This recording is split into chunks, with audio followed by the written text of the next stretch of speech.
राधे राधे सभी को। आप सुन रहे हैं मुंशी प्रेमचंद की सर्वश्रेष्ठ कहानियाँ। कहानी का नाम है सवा सेर गेहूं। किसी गांव में शंकर नाम का एक किसान रहता था। सीधा सादा गरीब आदमी था। अपने काम से काम रखना, ना किसी के लेने में ना देने में। छल प्रपंच नहीं जानता था तो ठगे जाने की चिंता ना थी। भोजन मिला तो खा लिया, ना मिलने पर चबेने चबाकर दिन गुजार दिया। चबेना भी ना मिला तो पानी पी लिया और राम का नाम लेकर सो गया। विशेषकर जब साधु महात्मा उसके घर आते तब उसे अनिवार्यता संसारिकता की शरण लेनी पड़ती। खुद भूखा सो सकता था पर साधु को कैसे भूखा सुलाता। भगवान के भक्त ठहरे। एक दिन संध्या समय एक महात्मा ने आकर उसके द्वार पर डेरा जमाया। तेजस्वी मूर्ति थी, पीताम्बर गले में, जटा सिर पर, पीतल का कमंडल हाथ में, कड़ाऊ पैर में, ऐनक आंखों पर। संपूर्ण भेष उन महात्माओं का सा था जो रईसों के प्रसादों में तपस्या, हवा गाड़ी पर देव स्थानों की परिक्रमा और योग सिद्धि प्राप्त करने के लिए रुचिकर भोजन करते हैं। घर में जौ का आटा था, वह उन्हें कैसे खिलाता। प्राचीन के समय में जौ का चाहे जो कुछ महत्व रहा हो, पर वर्तमान युग में जौ का भोजन सिद्ध पुरुषों के लिए दुष्पाच्य होता है। बड़ी चिंता हुई, महात्मा जी को क्या खिलाऊं। आखिर निश्चय किया कि कहीं से गेहूं का आटा उधार लाऊं, पर गांव भर में गेहूं का आटा ना मिला। गांव में सब मनुष्य थे, देवता एक भी न था। अतः देवताओं का पदार्थ कैसे मिलता। सौभाग्य से गांव के एक महाराज के यहाँ से थोड़े से गेहूं मिल गए। उसने सवा सेर गेहूं उधार लिया और अपनी पत्नी से कहा कि पीस दे। महात्मा जी ने भोजन किया और सो गए। प्रातःकाल आशीर्वाद देकर अपनी राह ली। महाराज साल में 2 बार खलिहानी लिया करते थे। शंकर ने दिल में कहा, सवा सेर गेहूं इन्हें क्या लौटाऊं। गेहूं के बदले ज्यादा खलिहानी दे दूंगा। यह भी समझ जाएंगे, मैं भी समझ जाऊंगा। चैत में जब महाराज जी पहुंचे तो उन्हें 1.5 पसेरी के लगभग गेहूं दे दिया और अपने को ऋण से मुक्त समझकर उसकी कोई चर्चा न की। महाराज जी ने फिर कभी न मांगा। सरल शंकर को क्या मालूम कि सवा सेर गेहूं चुकाने के लिए उसे दूसरा जन्म लेना पड़ेगा। 7 साल गुजर गए। विप्र से महाजन हुए। शंकर किसान से मजदूर हो गया। उसका छोटा भाई मंगल उससे अलग हो गया था। शंकर ने चाहा कि द्वेष की आग भड़कने न पाए, किंतु परिस्थितियों ने उसे विवश कर दिया। जिस दिन से अलग अलग चूल्हे जले वह फूट फूट कर रोया। आज से भाई भाई शत्रु हो जाएंगे। एक रोएगा तो दूसरा हंसेगा। एक के घर मातम होगा तो दूसरे के घर गुलगुले पकेंगे। प्रेम का बंधन, खून का बंधन आज टूट जाता है। उसने बड़े परिश्रम से कुल मर्यादा का वृक्ष लगाया था। उसे अपने रक्त से सींचा था। उसको जड़ से उखड़ता देखकर उसके हृदय के टुकड़े हो जाते हैं। 7 दिनों तक उसने दाने की सूरत नहीं देखी। दिन भर धूप में काम करता और रात को मुंह लपेट कर सो जाता। इस भीषण वेदना और दुस्साह कष्ट ने रक्त को जला दिया। बीमार पड़ा तो महीनों तक खाट से ना उठा। अब गुजर बसर कैसे हो। 5 बीघे के आधे खेत रह गए। एक बैल रह गया। खेती क्या खाक होती। अंत को यहाँ तक नौबत आ पहुंची कि खेत केवल मर्यादा रक्षा का साधन मात्र रह गए। जीविका का भार मजदूरी पर आ पड़ा। 7 वर्ष बीत गए। एक दिन शंकर मजदूरी करके लौटा तो राह में महाराज जी ने टोक कर कहा, शंकर कल आके अपने गेहूं का हिसाब कर ले। तेरे यहाँ 5.5 मन गेहूं कब से बाकी पड़े हुए हैं और तू देने का नाम नहीं लेता। हजम करने का मन है क्या। शंकर ने चकित होकर कहा, मैंने तुमसे कब गेहूं लिए थे जो 5.5 मन हो गए। तुम भूलते हो मेरे यहाँ किसी का न एक छटांग भर अनाज है न 1 पैसा उधार। विप्र, इसी नियत का तो यह फल भोग रहे हो, न खाने को जुड़ता है। यह कहकर महाराज ने उस सवा सेर गेहूं का जिक्र किया। आज से 7 वर्ष पहले शंकर को दिया था। शंकर सुनकर अवाक रह गया। ईश्वर, मैंने इन्हें कितनी बार खलिहानी दी, इन्होंने मेरा कौन सा काम किया। जब पोथी पत्ता देखने शकुन विचारने द्वार पर आते कुछ ना कुछ दक्षिणा ले ही जाते थे।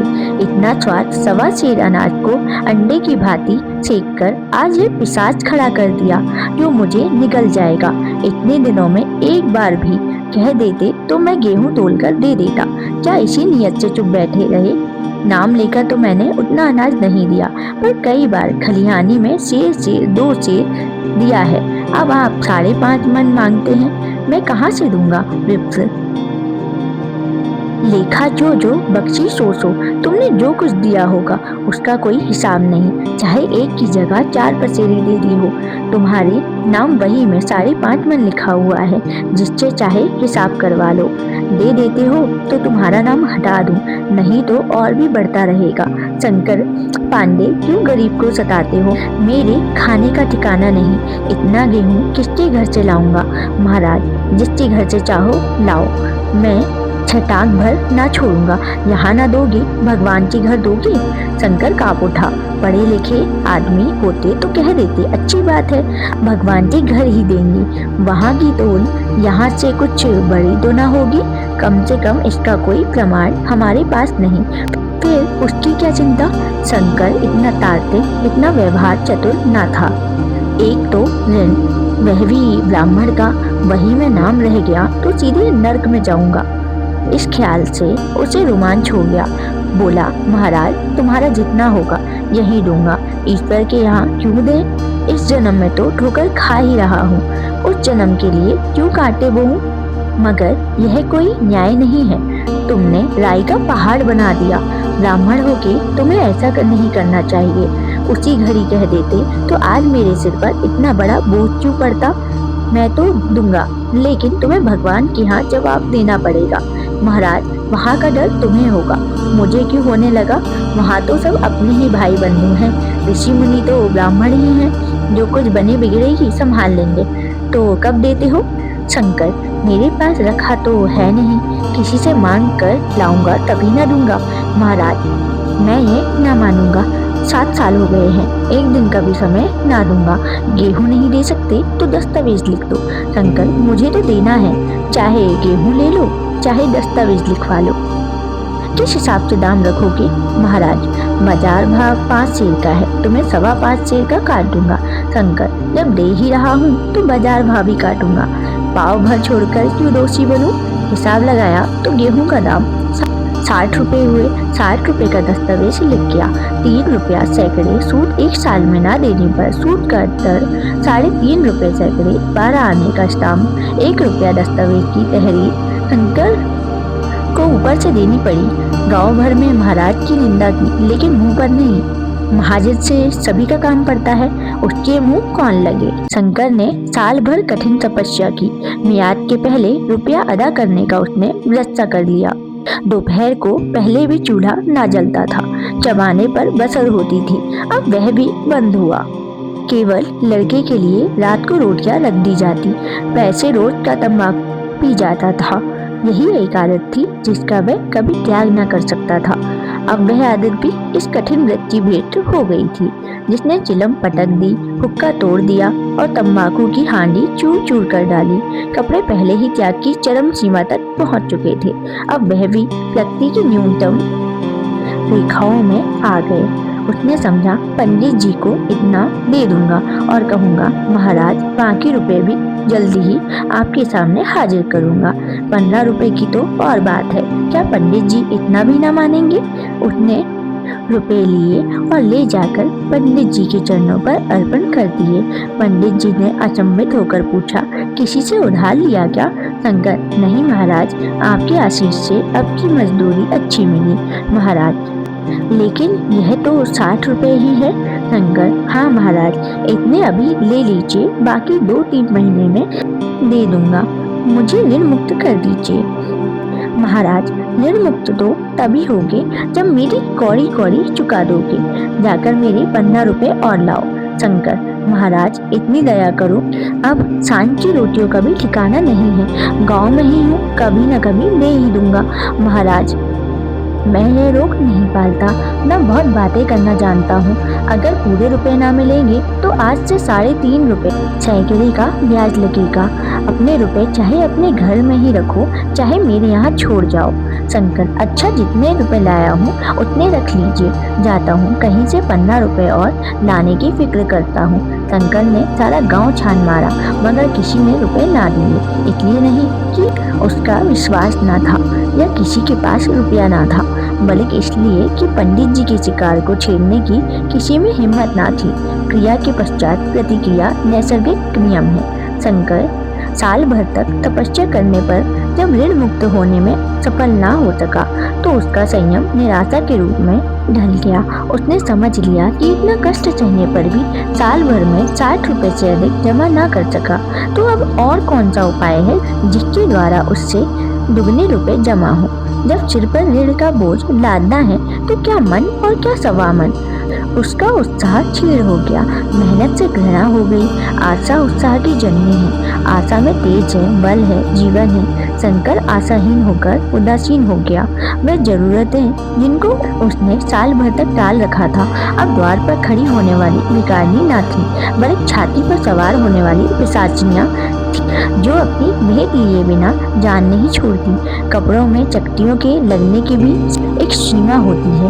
अब शंकर को पैसे मिलते तो वह जमा न करता, कभी कपड़े लाता, कभी खाने की कोई वस्तु। जहाँ पहले तम्बाकू ही पिया करता था वहाँ अब गांजे और चरस का चस्का भी लगा लिया। उससे अब रुपए अदा करने की कोई चिंता ना थी, मानो उसके ऊपर किसी का 1 रुपया पैसा नहीं आता। अब वह काम पर न जाने के बहाने खोजा करता था। इसी भांति 3 वर्ष निकल गए। महाराज ने एक बार भी तकाचा न किया। वह चतुर शिकारी की भांति अचूक निशाना लगाना चाहते थे। पहले से शिकार को चौंकाना उनकी नीति के विरुद्ध था। एक दिन पंडित जी ने शंकर को बुलाकर हिसाब दिखाया। 60 रुपए जो जमा थे वह काटने पर भी शंकर के जिसमें 120 रुपए निकले। शंकर, इतने रुपए तो उसी जन्म में दूंगा, इस जन्म में तो नहीं दे सकता। महाराज, मैं इसी जन्म में लूंगा, मूल ना सही सूद तो देना ही पड़ेगा।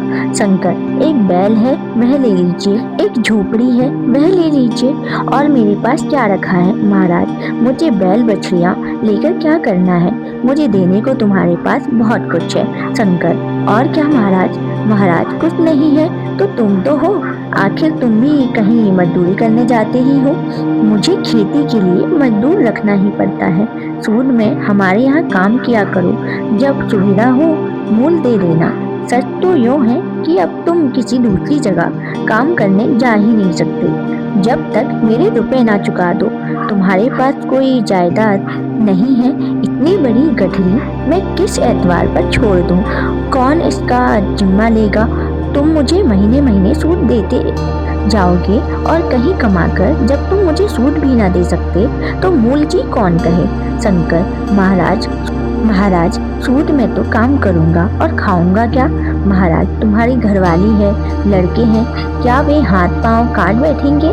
रहा मैं तुम्हें आधा से रोज कलेवा के लिए दे दिया करूंगा। ओढ़ने को साल में एक कंबल पा जाओगे, एक मिर्चाई भी बनवा दूंगा।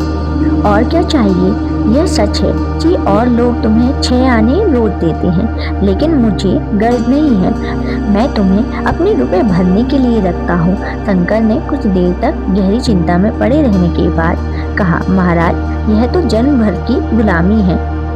महाराज, गुलामी समझो चाहे मजदूरी समझो, मैं अपने रुपए भराए बिना तुमको कभी ना छोड़ूंगा। तुम भागोगे तो तुम्हारा लड़का भरेगा। हाँ, जब कोई ना रहेगा तब की बात दूसरी है। इस निर्णय की कहीं अपील ना थी। मजूरी की जमानत कौन करता, कहीं शरण ना थी, भागकर कहाँ जाता। दूसरे दिन उसने महाराज के यहाँ काम करना शुरू कर दिया।